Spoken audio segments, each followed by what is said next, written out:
locura, fe ciega, o el movimiento más osado de África contra el hambre y la dominación externa. Imagina la escena. Sobre la sabana reseca de Burkina Faso, helicópteros militares cruzaron el cielo liberando una tormenta inesperada. 100 toneladas de semillas cayeron como lluvia sobre la tierra agrietada, desde las afueras de Ouagadougou hasta las aldeas más perdidas. Aquel amanecer, los mercados de la capital se llenaron de rumores.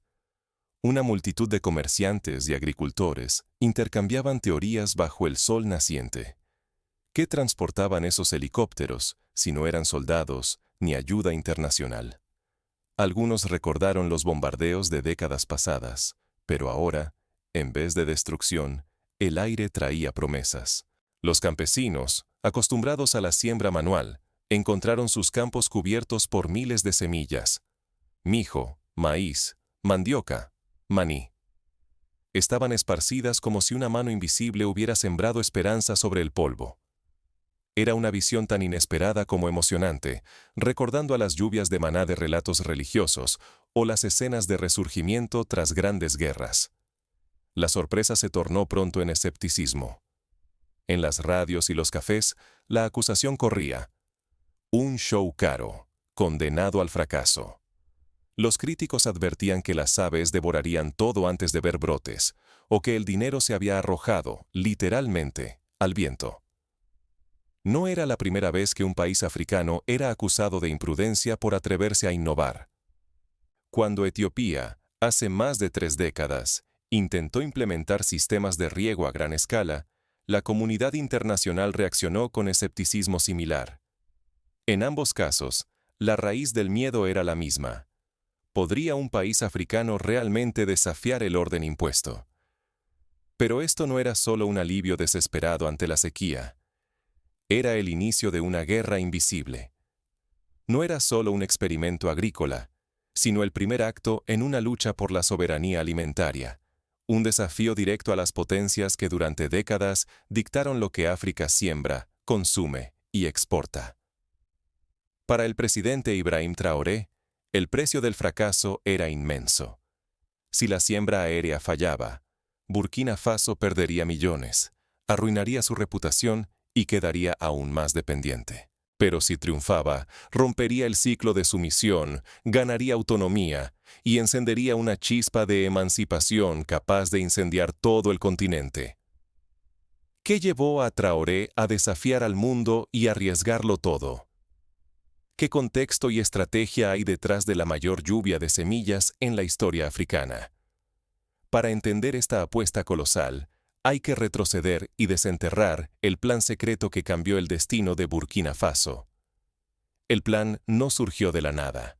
Fue gestado en reuniones secretas, bajo presión creciente y amenazas reales. Para comprender la magnitud del riesgo, tenemos que ir al origen mismo de la crisis. Burkina Faso atravesaba su 3er año consecutivo de lluvias impredecibles. El hambre y la sequía asfixiaban los campos, agravados por la pesada dependencia de importaciones extranjeras. No era solo una crisis climática, era el filo de un abismo político y económico. Durante décadas, los mercados y almacenes del país se llenaron de granos llegados de Europa y Norteamérica. Esa dependencia no era un accidente, sino la consecuencia directa de modelos de ayuda internacional, que bajo la apariencia de asistencia, mantenían a la nación vulnerable y sometida a intereses ajenos. Las sabanas contaban la historia del desastre. Los ecosistemas estaban degradados, la tierra resquebrajada por el sol. La siembra manual resultaba insuficiente frente a la emergencia. Los agricultores, hartos de promesas incumplidas, miraban el horizonte con resignación y hambre.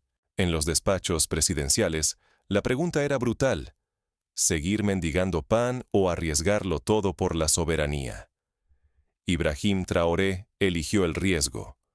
Ordenó una operación secreta para lanzar semillas a gran escala, sin intervención de ONGs ni consultores extranjeros. La meta era doble: alimentar a la población y restaurar el suelo exhausto. La selección de semillas fue meticulosa. Se eligió mijo de germinación ultrarrápida, capaz de brotar en pocos días y ofrecer pasto para el ganado y animales salvajes. Se apostó por mandioca de raíz profunda, resistente a la sequía y capaz de sobrevivir en suelos pobres durante meses. También se incorporó maíz híbrido, adaptado a sobrevivir con muy poca lluvia y producir grano en condiciones extremas. No se arrojaron semillas al azar. Un mapeo científico y detallado determinó qué variedad correspondía a cada microclima: zonas áridas, valles, bordes de selva.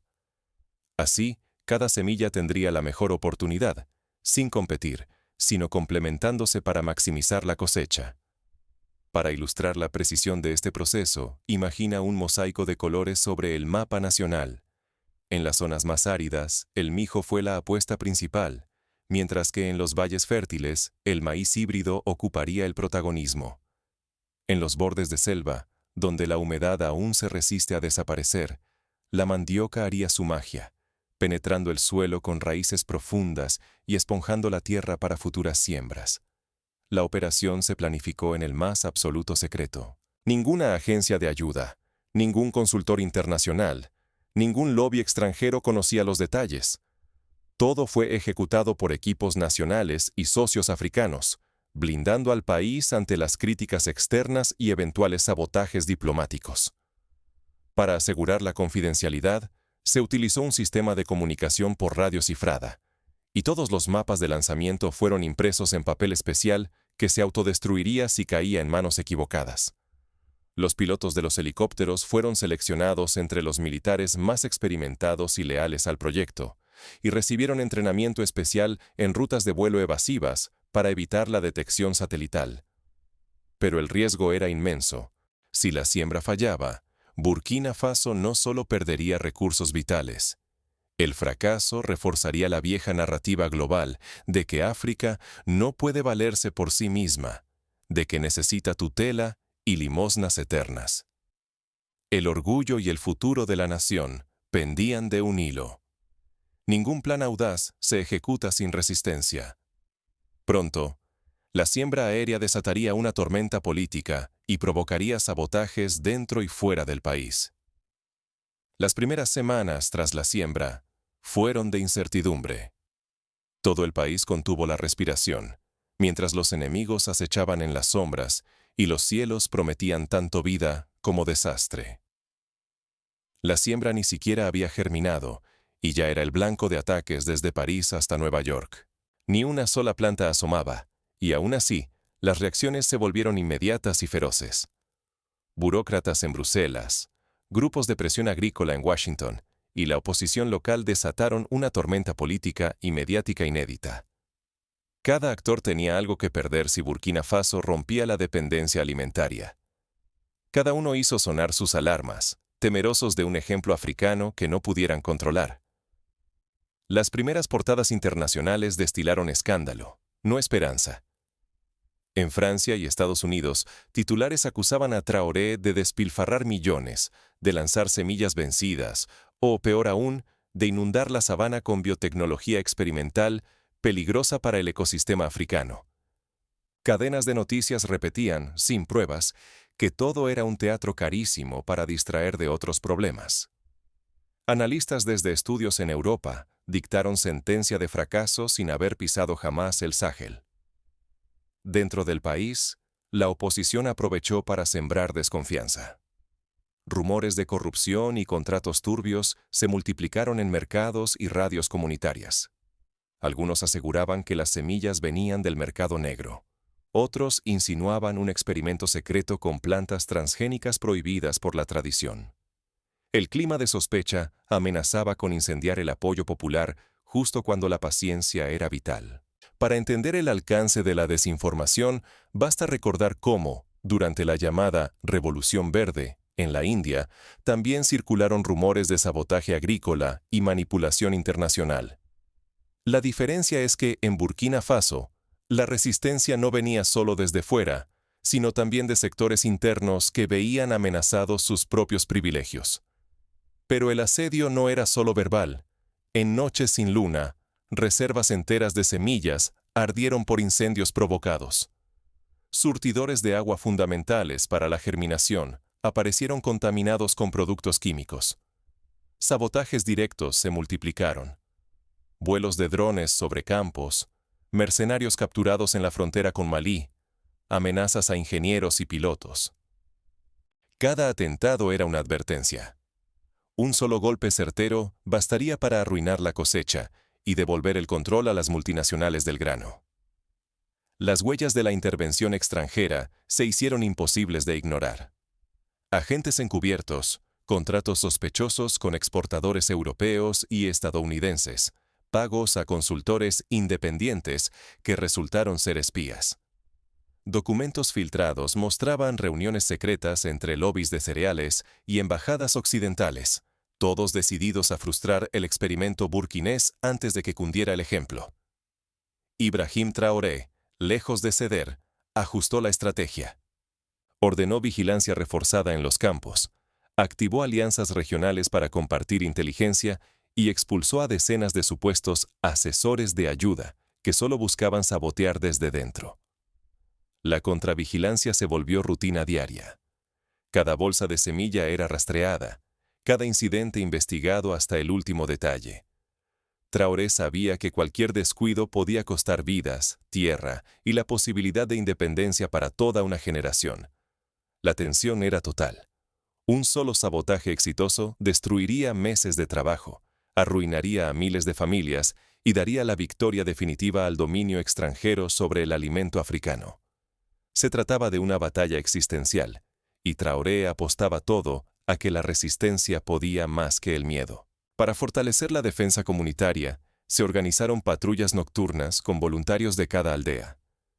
Mujeres y jóvenes, tradicionalmente apartados de las decisiones estratégicas, se convirtieron en guardianes de la nueva cosecha. Se instalaron alarmas improvisadas con latas, cuerdas y piedras para detectar intrusos, y los sabios locales aprovecharon su conocimiento para identificar rastros sospechosos en los caminos rurales. Sin embargo, pese a la tormenta, algo inesperado empezó a brotar. Las semillas germinaron y la esperanza se extendió sobre los campos. La noticia de los primeros brotes se esparció como pólvora, desatando una nueva ola de expectativas y temores. Por primera vez, el país entero contuvo la respiración, pendiente de cada hoja verde que asomaba en la sabana. El verde que brotaba en la sabana se volvió tanto emblema de esperanza como blanco para los enemigos. Lo que comenzó como un experimento arriesgado se transformó en una amenaza visible para quienes lucraban con la dependencia de África. Contra todo pronóstico, más de 8 de cada 10 semillas germinaron. Los campos se poblaron de vida. Antílopes, aves y hasta manadas de ganado regresaron tras años de exilio. Los mercados rurales de Burkina Faso volvieron a oler a cosecha fresca, y los agricultores a sonreír con la mirada al futuro. Este renacimiento agrícola despertó la memoria de otros milagros históricos. En Israel, tras la independencia, los pioneros transformaron tierras áridas en vergeles a través de técnicas innovadoras de riego y siembra. En China, durante la reforma agraria, la colectivización y nuevas variedades de arroz permitieron alimentar a cientos de millones. Burkina Faso, ahora, escribía su propio capítulo de renacimiento, pero en clave africana y sin tutela extranjera. El éxito, sin embargo, atrajo sombras. Gobiernos vecinos, antes incrédulos, miraban ahora con una mezcla de admiración y recelo. Potencias extranjeras, inquietas ante la posibilidad de una África autosuficiente, percibieron la operación como una amenaza directa a intereses estratégicos y económicos. Las amenazas se concretaron. Los ataques dejaron de ser rumores. Sabotajes químicos en sistemas de riego, incendios provocados en almacenes y bloqueos en rutas de exportación se multiplicaron. Equipos de seguridad patrullaban los campos, mientras los propios agricultores formaron brigadas de vigilancia nocturna, decididos a defender la prosperidad naciente.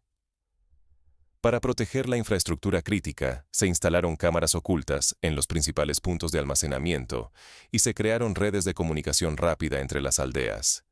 Si una amenaza era detectada, un simple toque de tambor podía alertar a decenas de comunidades en minutos. La tecnología ancestral y la moderna se fusionaron en defensa de la soberanía. Lejos de ceder, el presidente Traoré redobló la apuesta. Selló acuerdos agrícolas con Mali, Níger y Ghana, extendiendo el modelo burkinés y forjando un frente panafricano. Lo que era una simple cuestión de semillas se convertía en una lucha continental por la soberanía, uniendo naciones bajo el ideal de independencia alimentaria. En reuniones históricas, los líderes de estos países compartieron experiencias y estrategias. Se crearon bancos de semillas regionales, se intercambiaron tecnologías de conservación de agua y se establecieron ferias agrícolas itinerantes para difundir las mejores prácticas. Cada paso era un acto de rebeldía contra el viejo sistema de dependencia. Desde el exterior, los medios internacionales intentaron desacreditar la operación, pero cada embate solo reforzaba el orgullo nacional. Burkina Faso, con la cabeza en alto, empezaba a reconocerse como arquitecto de su destino. En cada aldea, la bandera ondeaba como símbolo de una victoria que superaba la agricultura. El futuro de la autosuficiencia africana pendía de un hilo: resistir la presión internacional o ceder ante la injerencia externa. Cada cosecha se volvía acto de resistencia y afirmación colectiva, el control de la tierra y el alimento, el nuevo campo de batalla. Pero el desenlace exigía más que semillas. Hacía falta vigilancia, unidad y defensa colectiva de la victoria. La tensión alcanzó su punto máximo cuando los adversarios decidieron llevar el conflicto un paso más allá. Burkina Faso enfrentaba ahora la prueba definitiva de su determinación y coraje. En este punto, la experiencia burkinesa se asemejaba a la de países como Corea del Sur, que en los años posteriores a la guerra invirtió en autosuficiencia alimentaria y protegió férreamente sus campos contra la apertura prematura a las importaciones. El mensaje es claro: ningún país conquista la independencia sin enfrentar resistencia feroz. ¿Qué lecciones deja la batalla de Burkina Faso por el pan propio, cuando la tierra y la política se entrelazan? Primero, que la innovación no es solo cuestión de máquinas o técnicas, sino de coraje político. La verdadera autonomía se siembra con valentía y visión de largo plazo, no solo con semillas ni fertilizantes. Cuando Ibrahim Traoré ordenó lanzar 100 toneladas de semillas sobre la sabana, desafió no solo a la sequía, sino a décadas de dependencia y sumisión. La resistencia a la dependencia no surge de la nada. Se construye con un valor colectivo capaz de rechazar recetas ajenas y crear soluciones propias, arraigadas en la realidad local. Copiar modelos extranjeros nunca basta. La independencia germina cuando el pueblo se adueña de sus desafíos y responde desde su raíz cultural, ambiental y política. Hay que anticipar sabotajes y proteger los procesos cruciales. La operación de Traoré no fue solo agrícola. Fue una maniobra estratégica para blindar la narrativa y los recursos ante ataques externos e internos. Saber prever, cerrar puertas a la injerencia y cuidar cada paso es esencial en cualquier lucha por la soberanía. Ningún plan sobrevive sin la fuerza de la comunidad. Defender la cosecha, vigilar los campos y celebrar la victoria fue trabajo de todos: campesinos, pastores, jóvenes y ancianos. La autosuficiencia deja de ser un discurso vacío cuando cada vecino protege el fruto de la tierra como propio, cortando de raíz el miedo y la resignación. En la práctica, esto exige pasos concretos: crear cooperativas de vigilancia, invertir en educación agrícola local, fomentar el intercambio de semillas tradicionales y modernas, y, sobre todo, mantener la transparencia en cada decisión tomada. La participación ciudadana es el escudo más fuerte contra la manipulación y el sabotaje. Al final, la autosuficiencia alimentaria es mucho más que llenar el estómago. Es dignidad y poder, romper el ciclo de pedir permiso o limosna a poderes lejanos. Es decidir hasta qué punto un pueblo puede escribir su propia historia, aunque eso implique pagar un precio alto a corto plazo. El futuro de África depende de quienes se atreven a cambiar las reglas, incluso si eso significa desafiar intereses globales y soportar presiones inmensas. No aprender de esta gesta condenaría a nuevas generaciones a repetir el ciclo de dependencia que ha frenado durante tantos años el verdadero desarrollo del continente. Pero detrás de cada avance, las amenazas no desaparecen. ¿Qué riesgos acechan ahora a Burkina Faso? ¿Y qué puede ocurrir si la resistencia fracasa? Si la experiencia burkinesa fallara, el país regresaría a la casilla de salida. Volvería a depender de importaciones, los precios de los alimentos se dispararían y la confianza nacional se erosionaría. Sería una advertencia letal para otros países que contemplan seguir el ejemplo. Pero si la resistencia se sostiene, el eco de esta victoria puede transformar el destino agrícola de todo el continente. Cuando las primeras cosechas asomaron entre el polvo, el miedo se dio paso a la determinación de un pueblo entero. ¿Estás listo para desafiar las reglas que otros te imponen en tu propia vida? La sabana de Burkina Faso, antes solo grietas y ceniza, comenzó a teñirse de verde.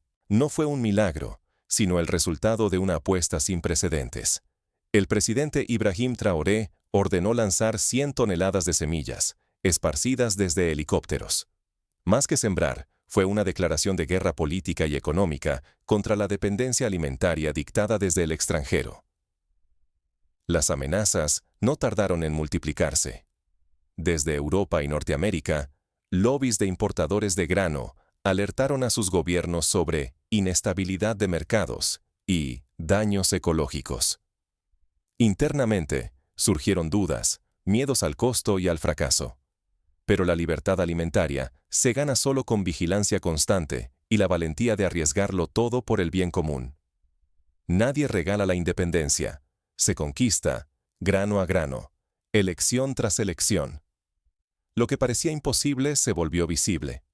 En pocas semanas, comunidades enteras vieron brotar maíz, mijo y yuca. Los animales regresaron a pastar, la vida retomó su ciclo, y la narrativa extranjera de miseria quedó rota por imágenes de esperanza y dignidad africana. El mensaje fue innegable.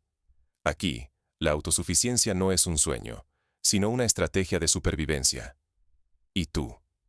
¿Te atreves a desafiar los límites, a defender tu independencia, sea alimentaria, económica o intelectual, aunque el mundo dude o amenace? La historia de Burkina Faso enseña que el primer paso hacia la libertad es romper las reglas del juego.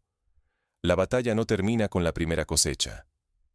Sostener la soberanía requiere vigilancia diaria y coraje colectivo. Ya no se pregunta si es posible, sino quién tendrá el valor de intentarlo. Para quienes buscan replicar este ejemplo, aquí van pasos prácticos. Organiza asambleas comunitarias para definir prioridades. Crea bancos de semillas resistentes al clima local. Identifica aliados regionales dispuestos a compartir recursos y tecnología. Establece sistemas de alerta temprana ante amenazas. Y sobre todo, comunícale al mundo tus logros para contrarrestar la desinformación. Así, la historia de Burkina Faso se convierte en guía y advertencia para todo aquel que aspire a escribir su propio destino. El reto nunca es solo técnico, es político, social y profundamente humano. El que se atreve, conquista.